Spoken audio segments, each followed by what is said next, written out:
What's up everyone, Thralls here once again. I'm Necrotic, and I'm doing a response video. Haven't done one of these in a while. I was actually just kind of digging around on YouTube and I saw Marty Worm had a cool new video up. It was a response to, I believe the gentleman's name is Rock Scout, the metal tag vinyl sort of thing. It's a 20 question little scenario where you kind of go through albums and different scenarios and such, and I really enjoyed it.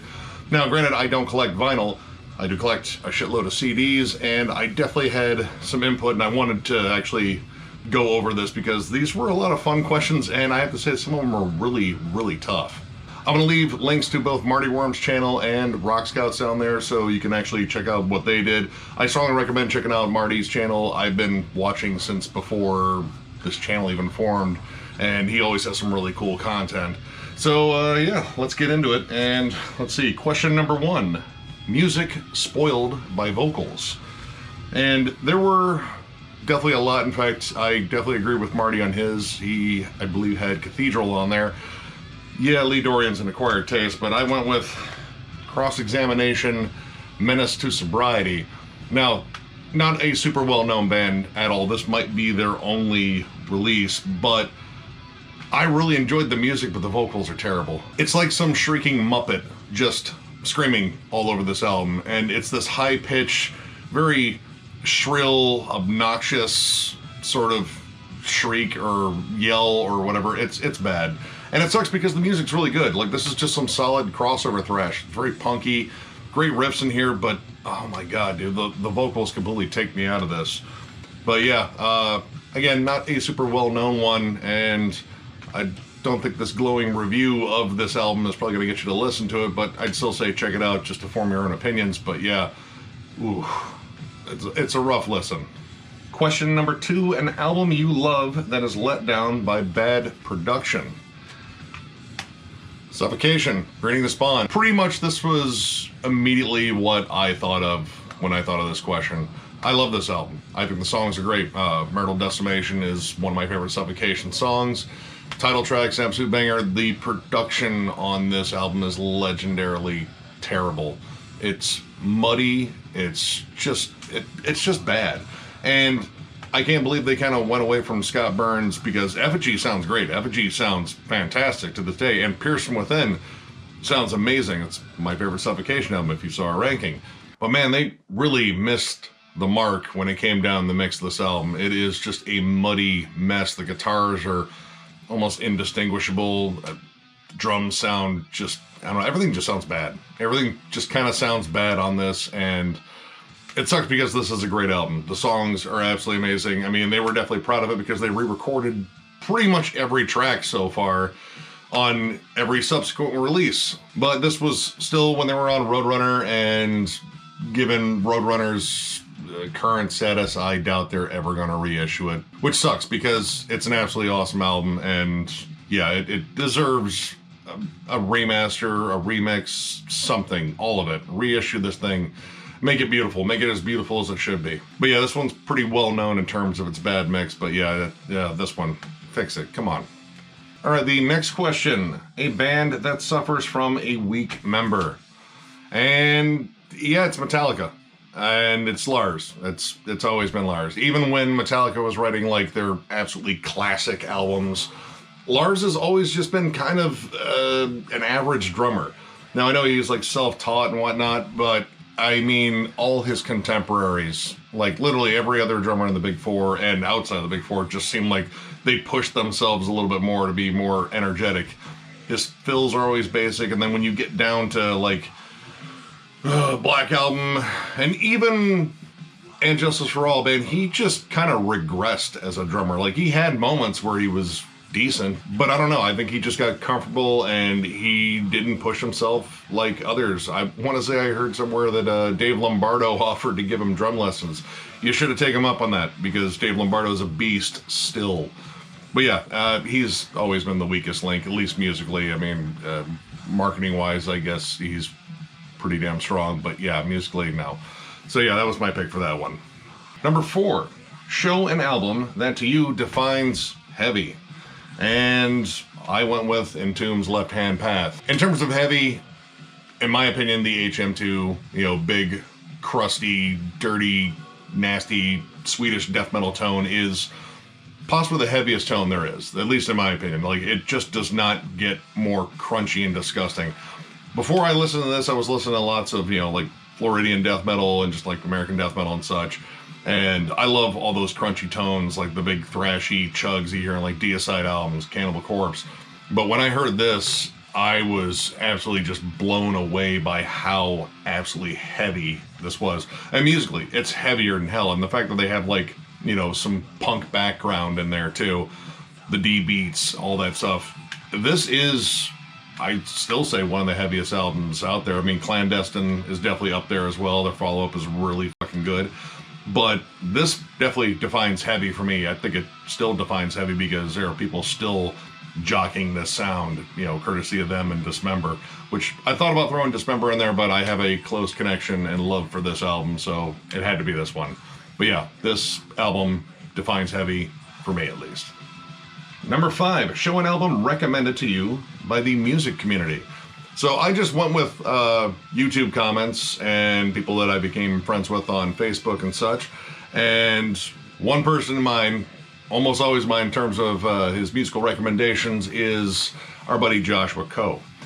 Really good guy, and he definitely has a big love for Transcending Obscurity releases, and I mean, that's a great label.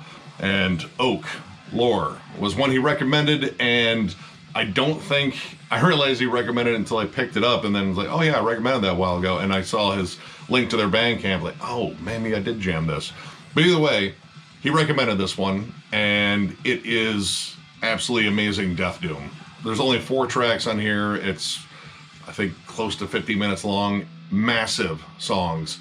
All the atmosphere, big death doom hooks. I loved everything about this. It's just an absolutely killer release. So thank you, Josh. You recommended a true blue gem here. Killer stuff. Let's see, number 6, show an album that takes your musical taste in a different direction. And, I mean, I'm going way outside of metal on this one. Radiohead's Kid A. I adore this album. It's depressing, bleak, but I love the atmosphere. I love all the synths and just weird stuff they included in here, like, tuning radio channels and such. Like, they really went off kind of the musical deep end on here, but God, these songs are amazing. Everything in its right place. How to Disappear Completely is such a beautifully glum song. Tree Fingers, I absolutely love. Idiotech. This whole album is absolutely amazing. And honestly, I really didn't get into Radiohead until I heard this album, just because it was so off the wall. I mean, it's very, very different. I think this is like a hipster favorite or whatever. I don't give a shit.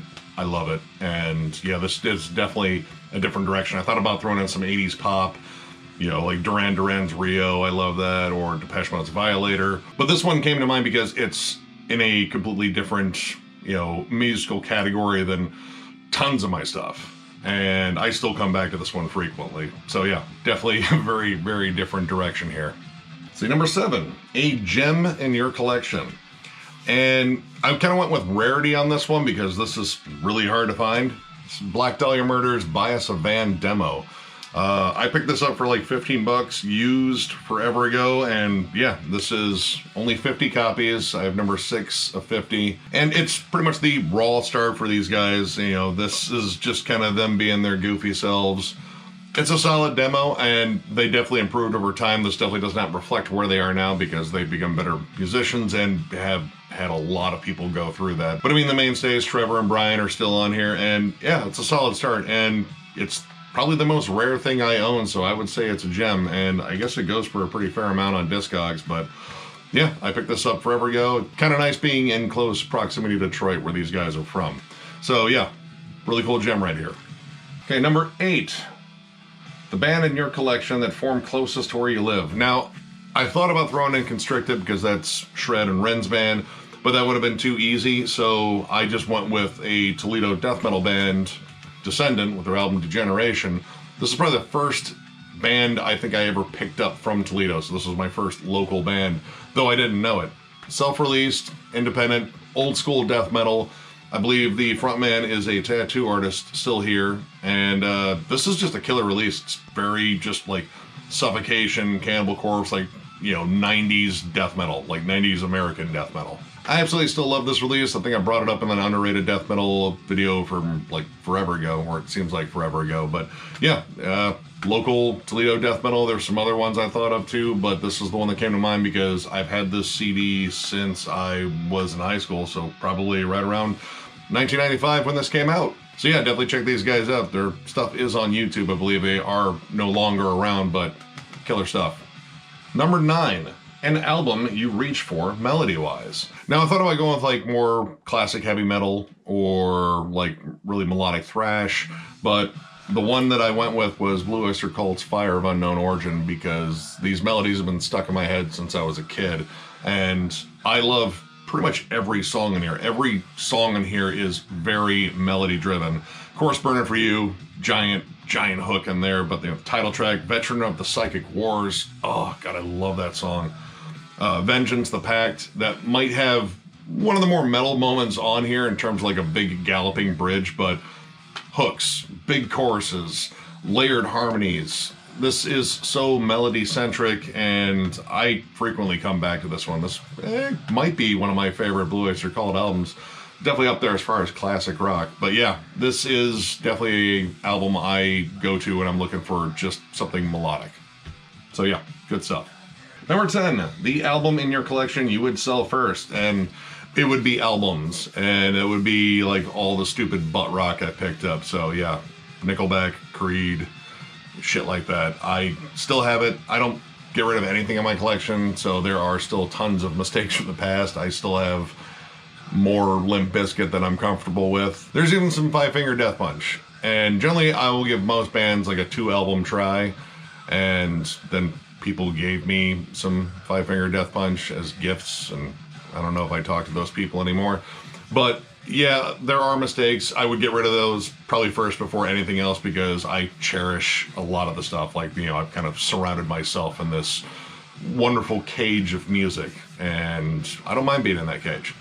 So yeah, those would be the ones I get rid of first. Number 11, which subgenre of music would you delete from existence? And I gotta agree with Marty on this one. NSBM. Fuck all that shit. I can't stand like racism and shit like that. It's just a dumb mentality. I don't get it. But it really doesn't contribute anything to the music scene, really, because there are tons of black metal bands out there that don't, you know, cater to that mindset, that write killer black metal that's either raw or well produced or just better. You don't really need that stuff. It just kind of poisons the scene. It kind of gives black metal a bad name because black metal has tons of great bands. I love black metal, but, you know, it's kind of fucked up that I have to, you know, look up any background on a band just because, like, well, they're black metal, there's a chance they could be NSBM or have those subtle things in there, and I just want to stay away from that. It's just something I don't get into. I mean, if you're into it, you're into it. That's your prerogative. I'm not gonna like it. I'm not gonna be nice about it either. But hey, you know, that's definitely the one I would delete. And that kind of sucks because I was thinking like, maybe nu metal or metalcore, but you know what? At least at one point I did enjoy those. So yeah, I've never enjoyed NSBM. So yeah, that one's going. Number 12, the band/artist you'd love to see an album or reissue from. And this will be mostly an album, a new album, ISIS. I love ISIS. They're one of my favorite post-metal acts. They broke up forever ago. I had the privilege of seeing them once when they opened up for Tool in 2006. They were absolutely incredible. Now, I know Aaron Turner has a litany of other projects. God, he's got tons. I mean, outside of Old Man Gloom, there's definitely some other ones, but I would love to see a new album. I have a lot of their stuff. I'm not really sure if any of it is like super rare. So, I mean, I guess if there were some other releases that were more rare, re-release them. They've been pretty good about re-releasing stuff, but as for a new album and a band to get back, I would love for ISIS to come back because those guys were absolutely amazing. Number 13, which 80s metal act would you love to see a comeback from? And I went with DRI. I love DRI. Now, they kind of cross into 90s territory too, but I mean, they started in the 80s. There's some key releases in the 80s, so I went with them. I love crossover thrash. I love the energy, you know, the punk hardcore feel, but all the thrashy riffs. DRI were probably the best at it. At least in my opinion, they're one of the best crossover thrash bands that ever was. And they still play live. They still do stuff. They put out an EP a while ago that had, I believe, 2 new songs and some re-recordings, which, you know, I'm not a huge fan of bands re-recording their material unless it was, like, you know, terribly recorded. Cough, cough, suffocation. But I would love to see a full-length, a big, legit comeback album from him, because crossover is starting to pick up steam again. And I think with, you know, Enforced out there and the fact that Power Trip blew up, rest in peace, Riley, that still sucks, there is a niche for them right now. They could just jump on this and kind of bring back all that old school energy that I still love so damn much. So yeah, DRI, come back, please. Number 14, show an alternate variation of an album cover. And I was going to go with Cannibal Corpse just because, I mean, they've had alternate covers forever, and I think I have at least one alternate cover. But I decided to go with Cannabis Corpse, Tuba the Resonated. When I initially heard about this band, I saw completely different album art than this. But when I picked it up, I got this version, which I believe is the original version on Force Field Records. And I like the reissue album art, or at least, I don't know if that was the original artwork, and they just kind of slapped this on this release. I think this is the original artwork. Either way, the reissue artwork, I think, is a lot better. But yeah, this is the only one I could think of that wasn't as popular. But yeah, I went with this one. Cannabis Corpse rules. I mean, if you love weed and death metal and parodies, they're great. So yeah, this was my little pick for that one. Number 15, a band that for you defines metal. That's gotta be Slayer. They were probably one of the early bands that I got into in thrash that just sounded heavier than everything else. They were just hyper aggressive. I can still jam Rain and Blood and get goosebumps across the board. They were just metal as hell, rarely ever compromised in terms of, like, you know, the big four. They didn't have an album that really screamed mass appeal madness. I mean, you can make that argument for Diabolus, but it wasn't good. I don't like that album. And it really didn't have, like, you know, big sing-songy, you know, stuff like that. So yeah, Slayer. Slayer pretty much defined metal for me. Number 16, show your most metallic album cover. And I went with Outlaw Order, Dragging Down the Enforcer, because this case is metal. And that's pretty much it, because I mean, when it came down to it, I couldn't pick like what's the most metal album cover, because there's a lot of great album covers out there. So I just went with one that has a metal case. I mean, you know, it's a pretty cool cover and all. It's some sludge stuff, Mike 9 from I Hate Gods on here. But yeah, I figured this was a clever out at least, and there are so many great album covers, and I think most of them were done by Dan Seagrave. So yeah, as a second or whatever, Dan Seagrave, he just kind of wins across the board. But yeah, it's metal, so that wins.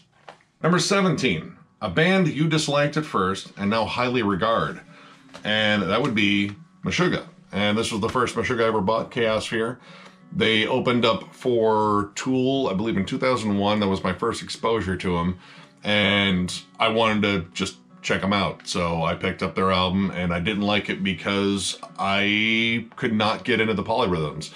I was pretty much just your straightforward, you know, 4/4 time guy. I didn't understand like polyrhythmic metal, and these guys were doing something that I had never really heard before. It took me a while, and then, you know, as I kept listening, I started really getting into it. And, you know, hearing bands like, you know, Deftones and Fear Factory bring up how much they loved this band, and Tool, of course, it kind of made me want to go back to this band and maybe see if I could hear what they heard that really drew them in. And over time, I really, really got into this. Corridor of Chameleons is one of my favorites on here. I mean, New Millennium Cyanide Christ is an absolute banger.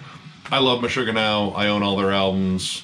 I've seen them so many damn times. I can't wait for the new release that comes out this year, hopefully. But yeah, it took me a little bit. Did not like what I heard initially. Love them now. So yeah, good stuff. Number 18, an album you liked at first but now disregard. Amir, Goodbye to the Gallows. This might be the only one that I thought was decent at one point, but I can't stand this band. And I picked up at least one follow-up to this just to see. It's just down-tuned deathcore with, you know, kind of rapped vocals, dumb lyrics. I just can't stand this band's sound. It's terrible. You know, their frontman is just kind of toxic and douchey. He's just kind of like a deathcore Fred Durst. And yeah, that sounds terrible because it is. I initially did like this at one point, and then the more I listened to it, the more I didn't like this. I kind of grew out of it. I kind of grew out of a lot of deathcore, but I grew out of this one quicker than probably any deathcore band. So yeah, Emir, and not just this album, it's all of them. So we'll just say all together. Number 19, a metal band that deserves more recognition. And I went with Monstrosity. I think they are one of the best in the whole Florida death metal scene. Those guys write killer death metal. It's very technical. Unfortunately, they kind of just get known more as the band that Corpse Grinder came from when he became Cannibal Corpse's frontman, which is sad because they have tons of killer albums. They don't really have a bad album, in fact. I like all of their releases. I like some releases more than others because, you know, eventually we're probably going to rank them at some point. But this is a great band, overlooked. Lee Harrison is an incredible musician. His drum work on the Monstrosity albums is fantastic, but he's also a killer guitarist. He plays in Terrorizer now. Absolutely just amazing death metal band, and I think they definitely need more recognition. They just kind of, you know, fall to the wayside underneath your Morbid Angels and Cannibal Corpses, Death, etc. But yeah, Monstrosity, definitely check them out. Underrated as hell. And number 20, your number one holy grail going into 2021. Now, I wasn't sure what this question was really asking, whether it was something I'm still after, which I'm after tons of albums. I buy CDs all the time. So, I don't know, like, my number one holy grail, if I'm being honest, is just for shows to come back. I need concerts again. So, it's not really a particular album.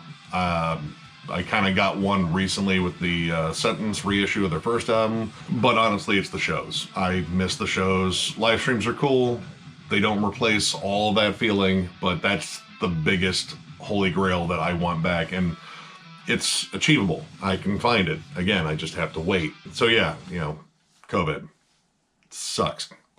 But, you know, we're adapting, I guess.